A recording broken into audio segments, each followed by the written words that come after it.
25 सीटों पर होने जा रहे लोकसभा चुनाव से पहले भारतीय जनता पार्टी कांग्रेस में बड़ी सेंध लगाने जा रही है। हालांकि ये वीडियो हम पहले कर चुके हैं और जिसमें बता चुके हैं कि कौन कौन कांग्रेस में जा रहा है करीब 20 दिन पहले, और एक बार फिर से हम आपको बता रहे हैं कि कौन कौन कांग्रेस में जा रहे हैं। हमारा जो प्रेडिक्शन था उस पर ठप्पा लगा है बिल्कुल, और वही लोग हैं जिनका हमने जिक्र किया था। तो कहा जा रहा है कि पूर्व कृषि मंत्री कद्दावर जाट नेता लालचंद कटारिया, जो कि जयपुर ग्रामीण से सांसद रह चुके हैं, झोटवाड़ा के विधायक रह चुके हैं और गहलोत सरकार में मंत्री भी रहे, राजनीति के मौसम वैज्ञानिक माने जाते हैं, चुनाव हार रहे हैं, पहले पता चल जाता है तब चुनाव नहीं लड़ते। इसी तरह अशोक गहलोत, जिनके पास गृह विभाग का कैबिनेट प्रभार था, लेकिन उनके गृह राज्य मंत्री राजेंद्र यादव कोटपुतली से विधायक थे, कांग्रेस छोड़ रहे हैं। पूर्व विधायक रिचपाल मिर्धा अपने डायलॉग्स, अंदाज और शैली से हनुमान बेनीवाल को पीछे छोड़ रहे हैं, रील्स में, मीम्स में। वो भी अब उम्रदराजी के इस पड़ाव में कांग्रेस का पंजा छोड़ रहे हैं। विजयपाल मिर्धा, उनके बेटे जो कि विधायक थे, इस बार चुनाव हार गए अजय सिंह किलक से, डेगाना से, वो भी कांग्रेस को टाटा बाय बाय कह रहे हैं। खिलाड़ी लाल बैरवा मंत्री रहे हैं अशोक गहलोत की सरकार में, सरकार छोड़ रहे हैं, पार्टी छोड़ रहे हैं, कांग्रेस छोड़ रहे हैं। आलोक बेनीवाल जो है वो विधायक रहे हैं शाहपुरा से, बागी चुनाव लड़े थे 2018 में, बागी जीते थे।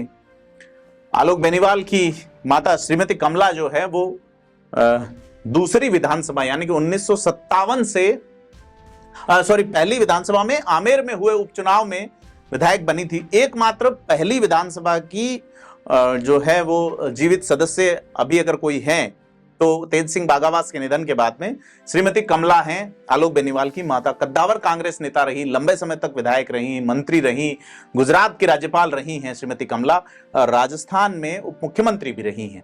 तो उनके बेटे आलोक बेनीवाल, कांग्रेस के नेता रामपाल शर्मा समेत बड़ी संख्या में कांग्रेस नेता जो है वो बीजेपी में शामिल हो रहे हैं। और रविवार को जो 11 बजे बीजेपी मुख्यालय में इन नेताओं की ज्वाइनिंग होने जा रही है, और इनमें से ज्यादातर नाम हम आपको पहले बता चुके, और कहा जा रहा है सीएम भजनलाल शर्मा और बीजेपी के प्रदेश अध्यक्ष सीपी जोशी की मौजूदगी में यह ज्वाइनिंग हो सकती है। पूर्व मंत्री खिलाड़ीलाल बैरवा का अपन ने जिक्र किया, वो सचिन पायलट गुट के माने जाते हैं। विधानसभा चुनाव में उन्होंने टिकट लेने से इनकार कर दिया था, कांग्रेस का कहना हमने काटा, और अपने दामाद और समधी समेत पूर्व मंत्री लालचंद कटारिया जा रहे हैं।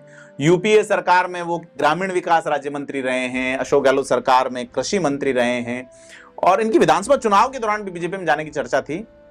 और कटारिया ने इस बार झोटवाड़ा से विधानसभा का चुनाव भी नहीं लड़ा, और कटारिया के दामाद, जैसा मैं उल्लेख कर चुका, पूर्व विधायक विजयपाल मिर्धा, और मिर्धा के पिता यानी कि कटारिया के समधी रिचपाल मिर्धा भी बीजेपी में जा रहे हैं। जब ज्योति मिर्धा ने भाजपा ज्वाइन की थी तभी यह चर्चा प्रारंभ हो गई थी कि रिचपाल और विजयपाल मिर्धा जो है वो बीजेपी में जा सकते हैं। विजयपाल मिर्धा को कांग्रेस ने डेगाना से टिकट भी दिया, लेकिन वो हार गए। रिचपाल मिर्धा ने नागौर में ज्योति मिर्धा के पक्ष में प्रचार किया और डेगाना में अपने बेटे यानी कांग्रेस के प्रत्याशी के पक्ष में किया।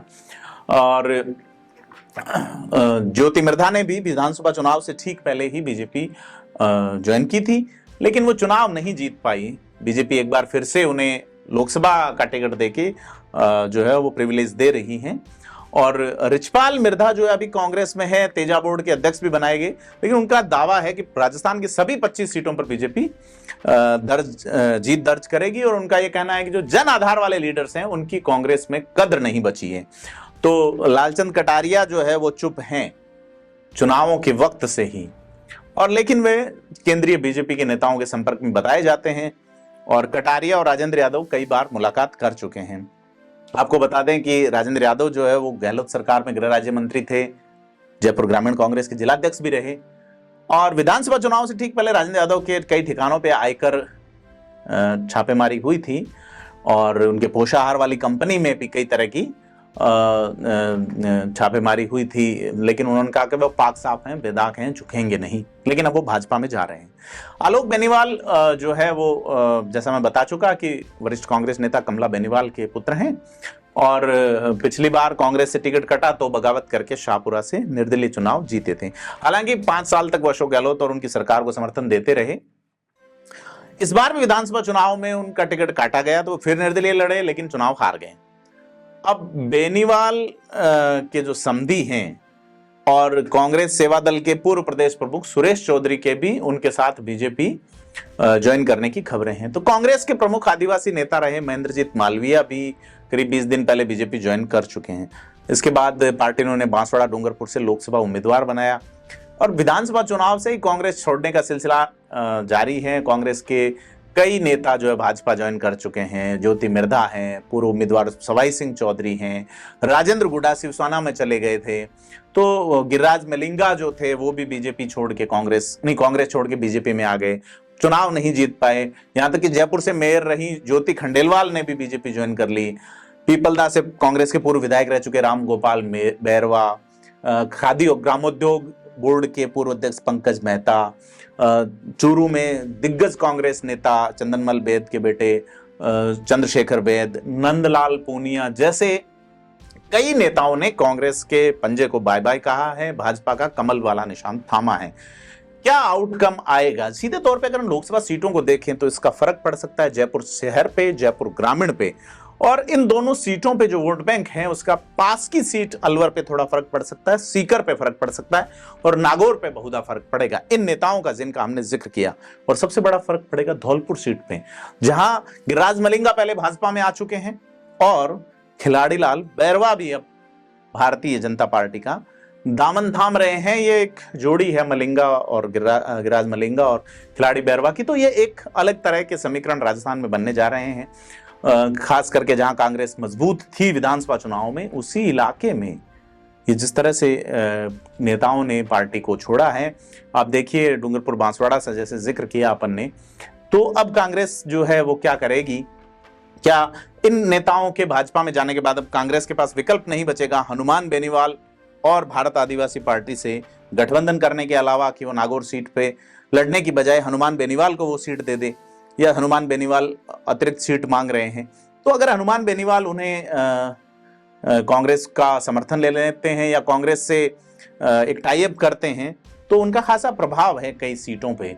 अगर ऐसा करते हैं हनुमान बेनीवाल तो जयपुर ग्रामीण का कुछ इलाका, सीकर, झुंझुनू, चूरू, नागौर, बीकानेर और जोधपुर के साथ बाड़मेर सीट भी नागौर के अलावा वो इफेक्ट करेंगे। इसके अलावा भीलवाड़ा और चित्तौड़गढ़ में भी उनका एक प्रभाव रहेगा। अगर उनके गठबंधन में वो जो आजाद समाज पार्टी भी अभी तक शामिल रहती है तो फिर ये प्रभाव बढ़ जाएगा। तमाम चीजें हैं, आप क्या सोचते हैं हमें कमेंट बॉक्स में अपनी राय बताएं और थिंक 360 को लाइक शेयर सब्सक्राइब जरूर करें। धन्यवाद।